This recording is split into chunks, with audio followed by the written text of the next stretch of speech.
So today we're going over one of my kiddos' books. This is Batman Scooby-Doo Mysteries, issue 5. I thought this was going to be super corny, which to a degree it is.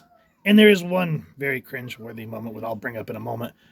But overall, this was a fun comic book. It calls back to the early 60s Scooby-Doo show, which I love when they do stuff like that because it just has a great way of accumulating new with the old so that old readers and new readers can read it together and enjoy it. So right here, of course, just like in true fashion, the gang's driving through a bog. Are you sure you don't want to use the GPS? I'm trying, Velma, but I can't get out of here. We don't need it. I know it's somewhere around here. Hey, look, that tree looks familiar. That tree looks like every other tree we've passed in the last hour. Let's face it, we're lost. What about you two scaredy cats? You two recognize anything? Like, if we did, we'd never tell. It's bad enough the first time we were here. And you hear Casey Kasem's voice when you hear that. And if this house looks familiar, it should, because if you're an old school Scooby-Doo watcher like I am, that just brings back so many memories. Now, before we dive into this is a game of hide and seek. Get it? Play on words. Anyway, written by Matthew Cody, drawn by I don't know how to pronounce that. Poost? Help me with that, because I don't know. Colored by Carrie Starchin. Lettered by Sadia and Timo Fontaine. There's everyone that's working on the book. And, of course, Batman was created by Bill Finger with Bob Kane. Now, I just like the ominous feeling is they couldn't find that castle the first time around, but then there's like, it came out of nowhere like a ghost, and Fred's like, oh, it must have been cleared from the fog. And then all of a sudden we see headlights, and everyone's like, what's going on? Rube Bright, yeah, like turn off the high beams, pal. And then all of a sudden, da-na-na-na-na-na-na, Ratman. And what I really appreciate about this is when they originally did this Scooby-Doo and Batman crossovers back in the day, of course it looked more like the Adam West because that's what everyone knew. But here you very much see that Kevin Conroy animated series look, along with the old school look of the original. What was that Batmobile? The Futura or whatever it was? But a very nice mixture of both. So the whole plot of this is Kirk Langstrom wants to look at the original Dr. Jekyll and Mr. Hyde's formula to see if there's a way he can stop Man-Bat. Now, there's a callback here from another issue, which we have not read. But then they're like, oh yeah, Dr. Jekyll, the legendary one. Most people know the story of how he actually turned himself into the monstrous Hyde. But few know the story of how he came later to America in search of a cure.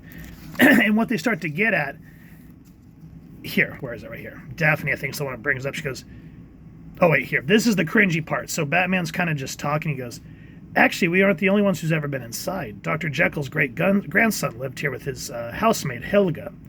And here, I love that they said, see the classic Scooby-Doo Where Are You episode, Nowhere to Hide.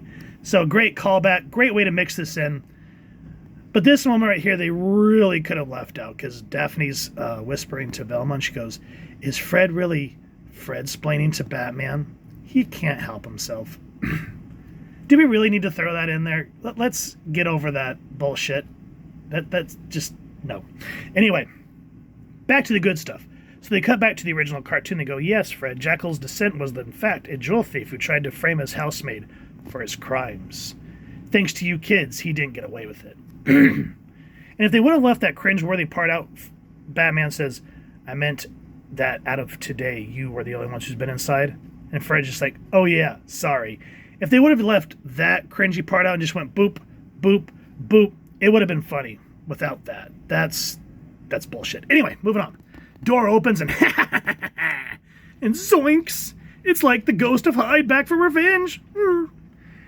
And so, of course, everyone has to split up to try to find the cure.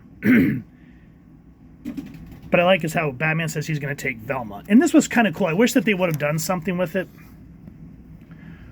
where Batman essentially tells Velma that Robin's starting to get older, and he may be looking for a new Robin. She goes, what, a girl Robin? What's wrong with that?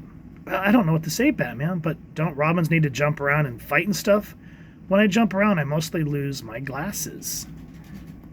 A keen eye and level head will get you farther in this business than jumping. And then we hear, ah, help! And so, of course, the mystery starts. And we get some little classic Scooby-Doo antics where Shaggy's explaining to Langstrom. He goes, like, this place was all dust and cobwebs not long ago, Dr. Langstrom. Scooble pal, we've been in enough of these creepy places to know that ghosts don't dust. And behind them, roar, human ghouls. And so the whole point, and then this is where Langstrom finally loses it, and Man-Bat comes about. Velma actually tries to take on being Robin. She's like, what would Robin do? And so she starts huffing and running, and she's like, phew. So she's like winded from running, but then she's like, what would a Robin do? She'd jump. And then, of course, in true Scooby-Doo fashion, she grabs a chandelier. My glasses. I knew it. And it's just that very classic Velma. And it's a shame that they couldn't have kicked that and let her have contacts or something. But nonetheless, I know it's an old cliche, but it's always funny. And I love that they just feels like an old school Scooby-Doo. The only thing I kind of wish they would have had, like one of those montage moments, I guess you could call it, where they're running through the different doors. That would have been great. But nonetheless, how they get Langstrom and they find out who's haunting the house, it's a great tie of Batman mythos and classic Scooby-Doo mythos, while Velma has to make a decision. Is she going to be Robin, or is she going to stick with Mystery Inc.?